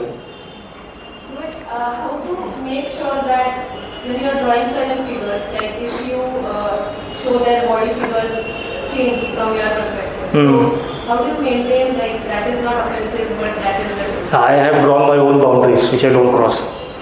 And that is for everyone to decide. I can't decide for someone else. So if I'm drawing a leader in a particular way, it is not because I have the freedom. It is because that leader is looking that way to the public. I am only drawing what the public has in the mind. And if I cross my lines, then there is a problem. नाही, मग हा प्रश्न आहे की एखादं असं खूप भन्नाट सुचलं आहे, पण असं वाटतं की हे क्रॉस करेल लाईन, ह्याचे परिणाम होतील काहीतरी. जे ॲक्च्युली ते क्रॉस करेल लाईन असं वाटलं ना तर ते मला भन्नाट नाही वाटत. ओके. हे कदाचित लक्ष्मणांचं मुळे असं असेल. राईट. पण म्हणजे एखाद मध्ये ते गाणं आलं होतं कुणाल कामराचं की ठाणे की रिक्षा वगैरे, ते मला नाही वाटलं. पण त्याची क्रिएटिव्ह लिबर्टी होती का तर होती, पण त्या माणसाला बोलायला तू रिक्षावाला आहे हे मला विनोद नाही वाटत. ते पब्लिक हसली पण ना त्याच्यावर, मग मला नाही वाटत तो विनोद. किंवा ते कुठलं ते आसिम त्रिवेदीला जेलमध्ये घातलं होतं, त्यांनी असं कोणाला तरी लघवी करताना दाखवलं होतं संसदेवर त्या अण्णा आंदोलनाच्या वेळेस, ते मला नाही वाटत विनोदी. That is crossing line for me. किंवा ते RSSचं चित्र काहीतरी आता काढलं, हां असेल काहीतरी असं. बरं. Yes Santosh. What challenges have you faced working in this profession? How did you tackle it? Actually, working in this profession is not a challenge. To establish yourself in this profession is the challenge. You have to keep working at it. You have to give 10-15 years for people to recognize you, for you to start getting money. And I don't know if people have that sort of patience. Patience is the key. As I said, I started drawing cartoons when I was 18-year-old. And I actually started making when I was 26-27. So I gave myself 10 years to actually make some sort of money, for people to recognize me, or the newspaper to give me some sort of a freedom which I now enjoy. So it takes time. The challenge is to have the patience to sustain for a long period of time.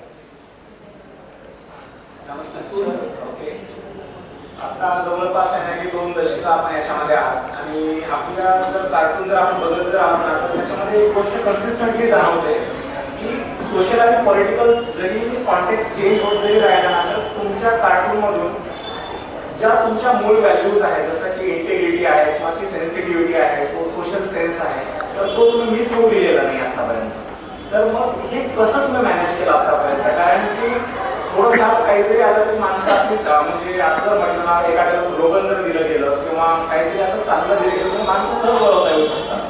खास करून जेव्हा आपल्याला जास्त प्रमाणामध्ये आणि एवढ्या मोठ्या प्रमाणावर व्यक्त होत आहे येत आहेत कार्टून सारख्या एखाद्या कलेद्वारे, तर मग तुम्ही स्वतःला कसं असं टिकून ठेवलं तर त्याबद्दल समजून घ्यायला हवं. ॲक्च्युली मगाशी मी बोललो की विसंगती कधी सुचते, जेव्हा तुम्हाला सुसंगती माहिती असते.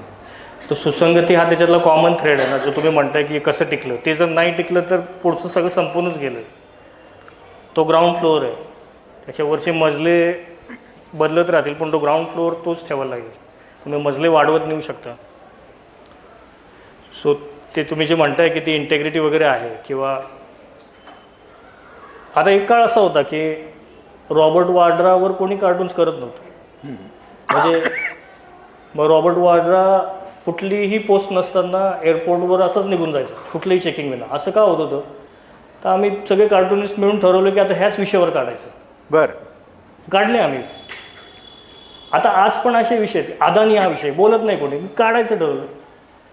तो दुवा सेम आहे ना, आणि तो जर नसला तर मग पुढचं काही नाहीच आहे गोष्टी. ते उत्तर मी दिलंय असं वाटतं मला.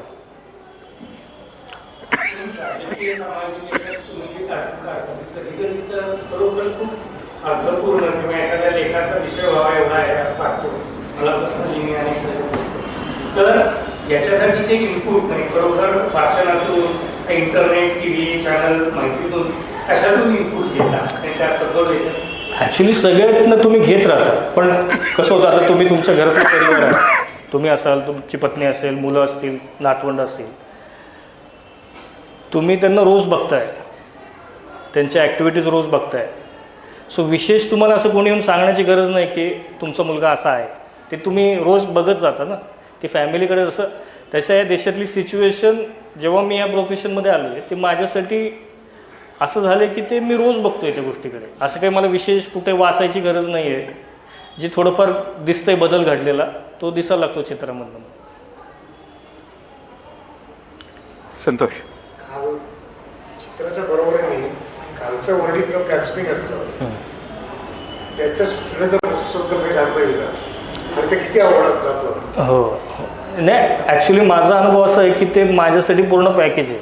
म्हणजे मला जेव्हा सुचतं ना, तेव्हा चित्र वेगळं सुचलं, वर्डिंग वेगळं सुचलं असं नाही आहे. ते सगळं एकत्र सुचतं. ही गोष्ट लक्ष्मणला लोक नेहमी म्हणायचे की अरे किती लांब लिहित आहे, 4-4 लाईन लिहित आहेत. तर त्याच्यावर लक्ष्मणांचं उत्तर असं होतं की मला माझा मेसेज द्यायचा आहे, त्याच्यासाठी ते शब्द आहेत. मी लिहितो लोकांना हुशार करण्यासाठी, मी किती हुशार आहे हे लोकांना दाखवण्यासाठी मी लिहित नाही. सो त्यासाठी जर मला जास्त लिहायला लागलं तरी मी लिहीन. सो प्रत्येकाचं एक पद्धत आहे ते करण्याची. म्हणजे कुठेतरी मी एक वाचलं की 20 शब्दाच्या पुढे जाऊ नये, तर मी ते डोक्यात ठेवतो की 20 शब्दाच्या पुढे जात नाही याला. बाकी मग ते जेव्हा चित्र सुचतं तेव्हा एक डायलॉग तो डोक्यात तयार झालेला असतो. पण सर्वसाधारण कार्टून्स लोकांना असं संकेत आहे का की लॅकोनिक किंवा मितभाषी कॅप्शनिंग ते जास्त चांगलं असतं.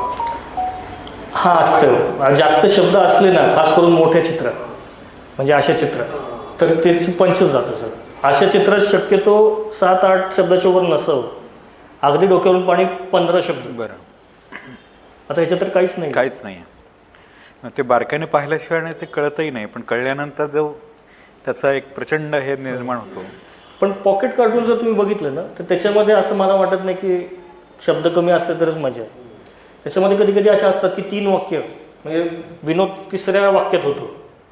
तो विनोद कुठल्या वाक्यात हे तुम्हाला माहीत नाही ना. पहिले 2 वाक्य हे त्याला सपोर्टिव्ह असतात आणि 3ऱ्या वाक्यात अचानक काहीतरी वेगळं घडतं, तो पंच तयार होतो.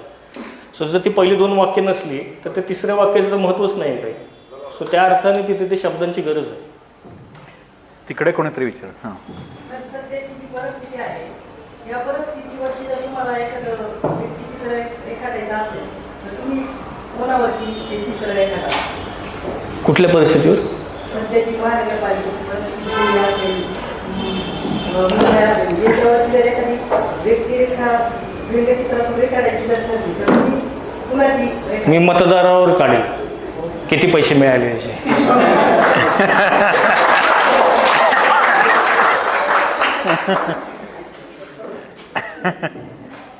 राईट.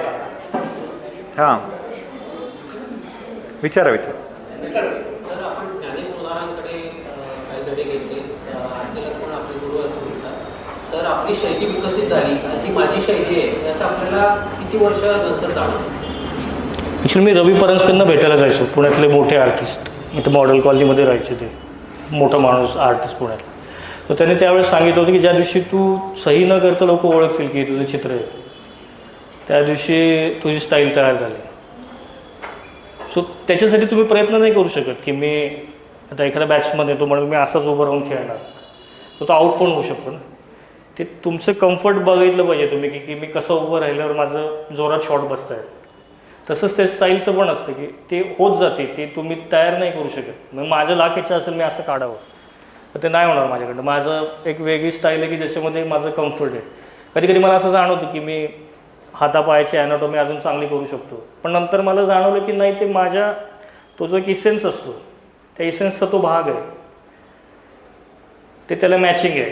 सो मी ते तसंच राहू देतो. उगाच ते नैसर्गिक जे आहे ना त्याच्या विरुद्ध फारसं जाऊ नये. ते माझ्यासाठी ते नैसर्गिक आहे. मी ज्या पद्धतीने हात काढतो मग मला काढता येतील. मला आता ह्याचे पण हाताची बोटं काढण्याची स्टाईल वेगळी आहे, ती त्याला मॅच आहे.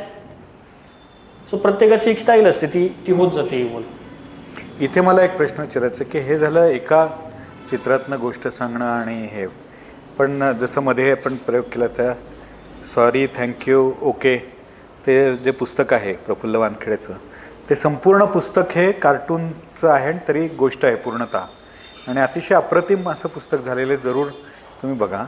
असं पुस्तक करताना काय चॅलेंज असतो आणि ती स्टोरी पुढे नेणं किंवा हे कॅरेक्टर्स तयार करणं याच्याबद्दल थोडंसं. ॲक्च्युली ते पुस्तक सुरू केलं ना त्या आधीचा पेज माझा असा होता की मला या सगळ्याचा कंटाळा यायला लागला होता. तेच राजकारण, तेच गोष्टी. सो मी वेगळं काहीतरी काम शोधत होतो की काय. आणि त्याच दरम्यान मला प्रफुल्ल वानखेडेंचा फोन आला की असं असं माझ्या डोक्यामध्ये ही आयडिया आहे, तर तुला करायला आवडेल का. आणि मी तर तसंच काहीतरी शोधत होतो. बट अखंड पुस्तक चित्रात करणं म्हणजे काय याचा सिरियसनेसच मला नव्हता. म्हणजे मला काय वाटलं असेल त्याच्या कितीतरी पटीने ते वेगळं काम होतं. ते आज पुस्तक पूर्ण झाल्यावर मला कळतं की पुस्तक चित्रातनं काढणं म्हणजे काय, त्याच्यासाठी कसा विचार केला पाहिजे. माझ्या सगळ्या प्रोसेस मला तर कळते की कुठे ते सुधारणा करता येईल, कुठे वेगळं करता येईल.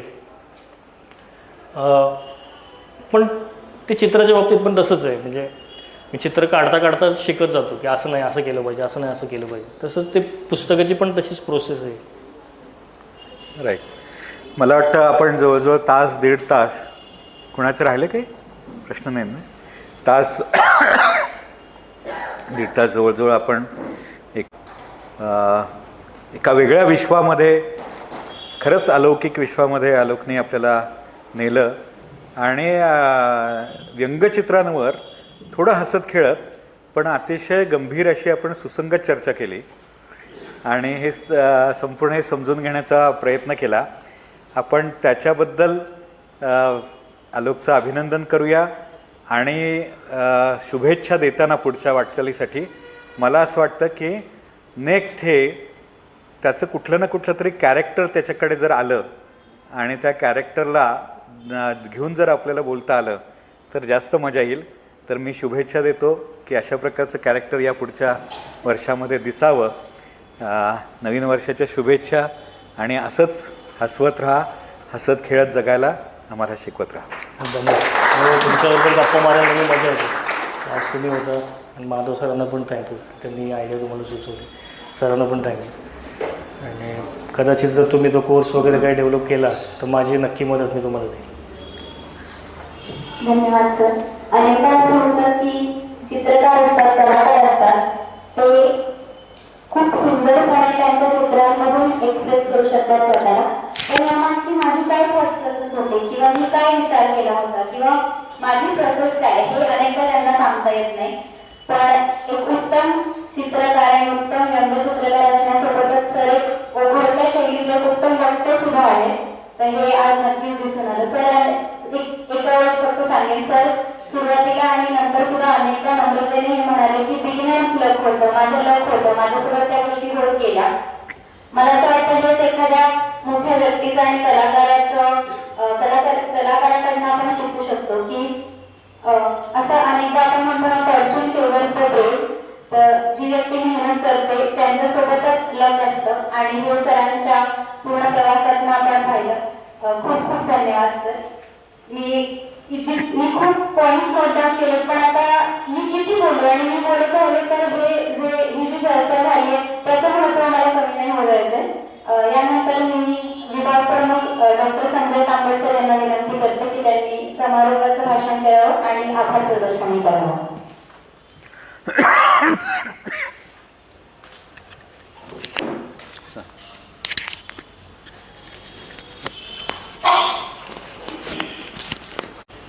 गेली जवळपास 1.5 तास आपण इथे आहोत आणि व्यंगचित्रांच्या आलोकच्या दुनियेमध्ये आपण सगळे हरवून गेलेलो होतो.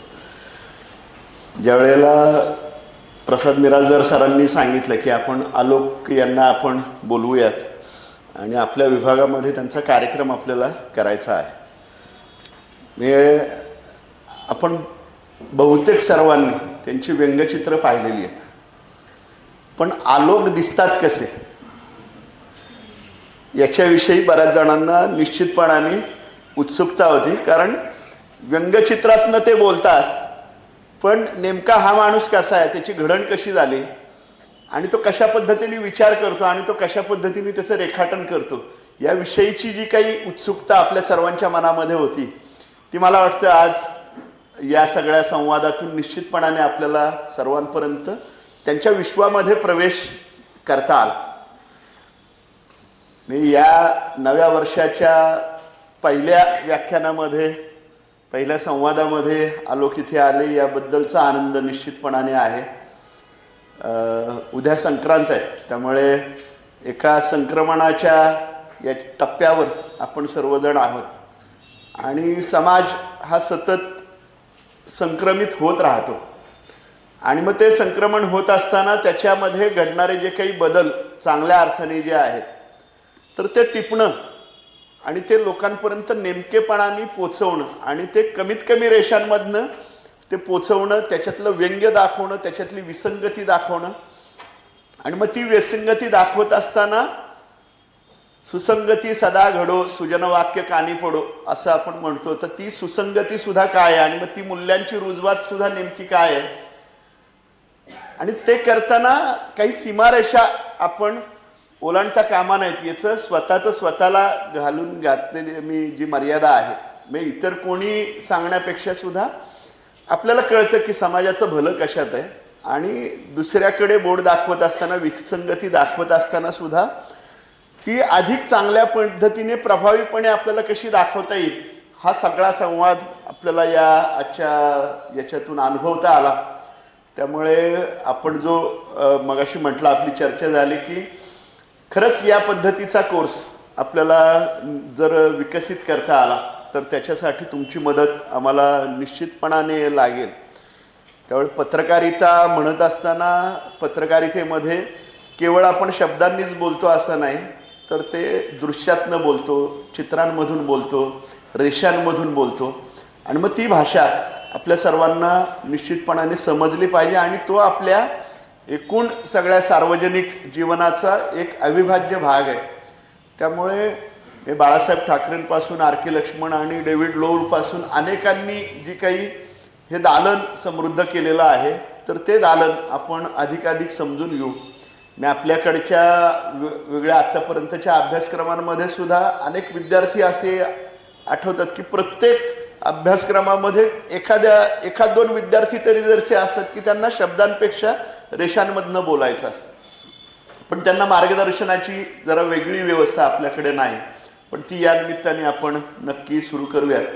त्यामुळे आलोक इथे आले तर सावित्रीबाई फुले पुणे विद्यापीठाच्या आपल्या संज्ञापन आणि वृत्तपत्र विद्या विभागाच्या वतीने मी पुन्हा त्यांना मनापासून धन्यवाद देतो आणि पुणे मॅनेजमेंट असोसिएशनचे प्रसाद मिरासदार आणि सर्व पदाधिकारी त्यांनी आपल्याला ही जी काही वाट मोकळी करून दिलेली आहे तर ती आणखी या पुढच्या काळात सुद्धा आपण अधिक चांगल्या पद्धतीने चालत राहू. आलोक यांच्या आई पण इथे आलेल्या आहेत तर त्यांचंही इथे मनापासून स्वागत आहे आणि बाबा पण इथे आहेत. त्यामुळे खरं तर आपल्या लेखाचं कौतुक पाहणं आणि ती कसा तो संवाद कसा तो रंगतो हे पाहणं हा सुद्धा खूप आनंदाचा भाग असतो.